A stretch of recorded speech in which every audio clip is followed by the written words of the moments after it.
আজকে আমরা অ্যাফার্মেটিভ থেকে নেগেটিভে কনভার্ট করা সেকেন্ড রুলটা দেখব। অলরেডি আমরা প্রথম রুলটা দেখে ফেলেছি, যেখানে ছিল কি, যদি অক্সিলারি ভার্ব, মডেল অক্সিলারি অথবা ডু ডিড ডাজ থাকে তাহলে তারপর একটা নট বসাতে হয় এবং বিপরীত শব্দগুলো বসাতে হয়। আমাদের প্রথম রুল ছিল। সো যারা এখন পর্যন্ত প্রথম রুলটা দেখো নাই, একদম বেসিক রুল এবং বোর্ড প্রশ্নগুলো এখানে সলভ করে দেওয়া আছে, সেটা যারা দেখো নাই অবশ্যই আমি বলবো এই ভিডিওর শেষে অথবা এই যে এখন ডিসক্রিপশন বক্সে আছে, তো তোমরা হচ্ছে সেই ভিডিওটা দেখে ভালো করে রুল 1 দিয়ে যে ভিডিওটা আছে সেটা হচ্ছে চেক আউট করো। অবশ্যই সেটা দেখে এটা দেখো, তাহলে তোমাদের জন্য বেটার হবে। ওকে, সো চলো আজকে সেকেন্ড রুলটা যাই। সেকেন্ড রুলটা হচ্ছে অ্যাফার্মেটিভ থেকে নেগেটিভ করার জন্য আমাদের যদি আমাদের কাছে অনলি বা অ্যালোন থাকে, অনলি বা অ্যালোন থাকলে নেগেটিভ করতে গেলে আমাদেরকে তিনটা জিনিস বসাইতে হয়। সো একটা হচ্ছে আইদার নান বাট বসাইতে হয়, যদি ব্যক্তিবাচক কিছু থাকে, মানুষ বা অন্য টাইপের কোনো কিছুকে যদি বলে সেক্ষেত্রে অনলি বা অ্যালোনের জায়গায় হচ্ছে নান বাট। যদি ব্যক্তি না থাকে, কোনো একটা বস্তু বোঝায়, তখন হচ্ছে নাথিং বাট। এবং যদি ব্যক্তিও না, বস্তুও না, সংখ্যা, নাম্বার, ডিজিট টাইপের কোনো কিছু বোঝায়, তখন হচ্ছে নট মোর দেন। সো এই হচ্ছে আমাদের তিনটা জিনিস আমাদেরকে বসাইতে হবে অনলি বা অ্যালোন থাকলে। তো চলো আমরা কিছু বোর্ড কোশ্চেন প্র্যাকটিস করি।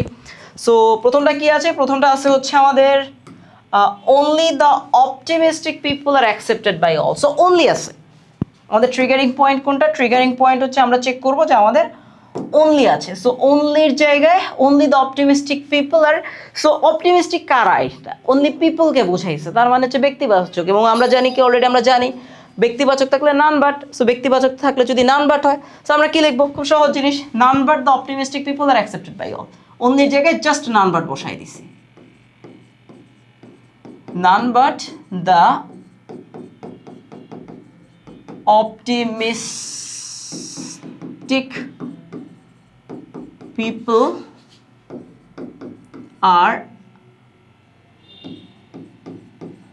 accepted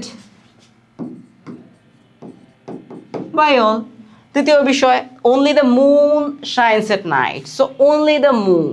ওকে, তো মুন তো আর ব্যক্তিবাচক কিছু না, এটা বস্তুবাচক কোনো একটা কিছু, তো সংখ্যাও বোঝাচ্ছে না। সো আমরা অলরেডি দেখেছি কি, যদি ব্যক্তিবাচক না হয় বস্তুবাচক হয় তাহলে নাথিং বাট বসে। তাহলে কি করব আমরা? সেটা হচ্ছে অনলির জায়গায় কি কাজ করব? অনলির জায়গায় nothing but,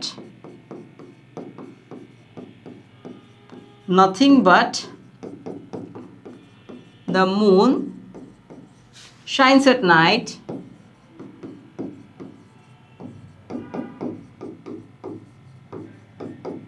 okay. 3 number, our life is only a sum total of hours, days and years.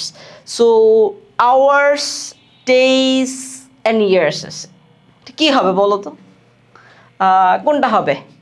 অনলির জায়গায় আমরা কি কি তিনটা জিনিস পড়েছি, একটা হচ্ছে none but, nothing but, not more than. তো তোমাদের জন্য আমি জাস্ট, যেহেতু অলরেডি দুইটা এক্সাম্পল করাই দিছি, তোমরা হচ্ছে এটা ছোট্ট একটা, এইটা হচ্ছে এইচডব্লিউ, দেখি তোমরা আমাকে কমেন্ট বক্সে ঠিকঠাক মতো লিখে দিতে পারো কি না। সো এইটার উত্তরটা তোমরা যারা দেখছো আমাকে অবভিয়াসলি কমেন্ট বক্সে দাও, আমরা ওইখানে তোমাকে রাইট এবং রং দিব। নেক্সট একটা আমি একটু করাই দিচ্ছি, সেটা কি? সেটা হচ্ছে student coping in the exam only deceives himself. So মানুষকেই বোঝাচ্ছে, তো অনলির জায়গায় কি আসবে? এই যে অনলি, নান বাট, সো অথবা নাথিং বাট। যেহেতু student coping in the exam, এখানে আসলে কি বুঝাইছে একটু খেয়াল করো, কি ব্যক্তিকে বুঝাইছে অনলি দিয়ে? Only deceives himself. সো এটা কাকে বুঝাইছে? নান বাট হবে নাকি নাথিং বাট হবে? তোমরা একটা কাজ করো, সেম আমি করাচ্ছি না, আমরা হচ্ছে এটা এইটাও সিমিলারলি তোমাকে, এইটাও হচ্ছে কমেন্ট বক্সে আমাকে লিখে দাও, দেখি পারি কি না। আমরা একটু পরেরটাতে যাই, সেটা হচ্ছে only you can do the work. So ইউটাকে ব্যক্তি, তো আমরা এটা একটু করাই দিচ্ছি। আস দেখি, সবগুলা করাই দিব না, অনলিটা কি আসবে একটু নিজে নিজে প্র্যাকটিস করব, ভুল করলে সেটা শিখবো, ভুলটা করতে হবে। Okay, only you can do the work, তাহলে কি আসবে? অনলি জায়গায় none but, none but you can do the work. So খুবই সহজ একটা রুল। A patriot মানে কি? দেশপ্রেমী। Fears only the creator. So কি আসবে? ক্রিয়েটর কে? সে তো ব্যক্তিবাচক কিছুই নাকি?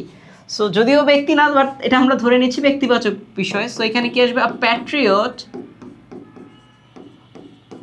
fears নান বাট, কারণ ব্যক্তিবাচক, none but the creator. Okay, only books can remove the darkness of ignorance.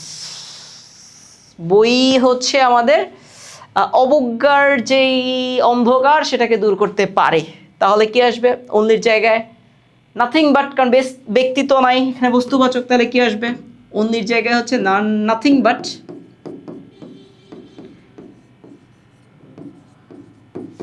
But books can remove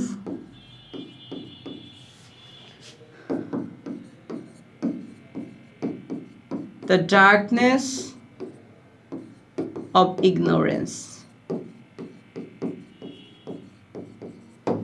so আশা করি সকলে বুঝতে পারছো। যে দুটো বাড়ি কাজ দিলাম সে দুটো আমাদেরকে কমেন্ট বক্সে এখনই লিখে পাঠায় দাও যারা দেখতেছো। সো আশা করতেছি তোমরা রুল 1 রুল 2 দুইটা দেখে ফেলছো। রুল 1টা একটু বড় ছিল, রুল টুটা খুবই ছোট। সো ছোট্ট জিনিস জাস্ট অনলি থাকলে হয় নান বাট, নাথিং বাট, অথবা হচ্ছে নট মোর দেন। খুব সিম্পল জিনিস। সো যারা আমাদের সাথে রেগুলারলি আছো তোমাদের সকলকে অভিনন্দন। প্রাইম পাঠশালার চ্যানেল এখন পর্যন্ত যারা সাবস্ক্রাইব করো না অবশ্যই চ্যানেলটা সাবস্ক্রাইব করো, যাতে রেগুলারলি খুব স্লোলি আমরা ঠান্ডা মাথায় গ্রামারগুলো প্র্যাকটিস করতে পারি। এসএসসি 27 ব্যাচের যারা আছো এবং এসএসসি 28 ব্যাচের যারা আছো, যারা চাও আমার ইংলিশে বেসিক ফাউন্ডেশনটা খুবই স্ট্রং হোক এখন থেকেই, তাহলে অবশ্যই আমি বলবো তুমি অবশ্যই আমাদের প্রাইম পাঠশালার আমাদের বর্তমানে একটা এক্সক্লুসিভ প্রিমিয়াম ব্যাচ চলছে, সেখানে ভর্তি চলছে, সেখানে চেক আউট করে ফেলো, চেক ইন করে ফেলো, not check out sorry, check in করে ফেলো। তুমি সেখানে খুব সুন্দর সুন্দর হচ্ছে তোমাদের যে ইনস্ট্রাক্টর আছেন, ঢাকা ইউনিভার্সিটি ইনস্ট্রাক্টর, বুয়েটের ইনস্ট্রাক্টর, তারা হচ্ছে তোমাদেরকে হাতে কলমে প্রত্যেকটা যে একদম বেসিক থেকে কিভাবে প্রো লেভেলে যাইতে হয় সেটা তোমাদেরকে শিখিয়ে দেবেন। এবং ফাইনালি এসএসসি পরীক্ষায় ভালো করার জন্য স্ট্র্যাটেজি তোমাদেরকে সেখানে শিখিয়ে দেওয়া হচ্ছে। সো আমাদের যে ডিসক্রিপশন বক্স সেখানে হচ্ছে ভর্তির লিঙ্ক এবং পেজ ডিটেলস দেওয়া আছে। মে মাস পুরোটাই তোমাদের এখানে ফ্রি ক্লাস হচ্ছে। সো তোমরা হচ্ছে ফ্রি ক্লাসগুলো জয়েন করে পরে ডিসাইড করো। আর যারা প্রিভিয়াসলি আছো স্টুডেন্ট, আমাদের ক্লাস সম্পর্কে তোমাদের আইডিয়া আছে, সো খুব দ্রুত ক্লাসে ভর্তি হয়ে যাও এবং পরবর্তী ভিডিও দেখার অনুরোধ জানাচ্ছি। ধন্যবাদ।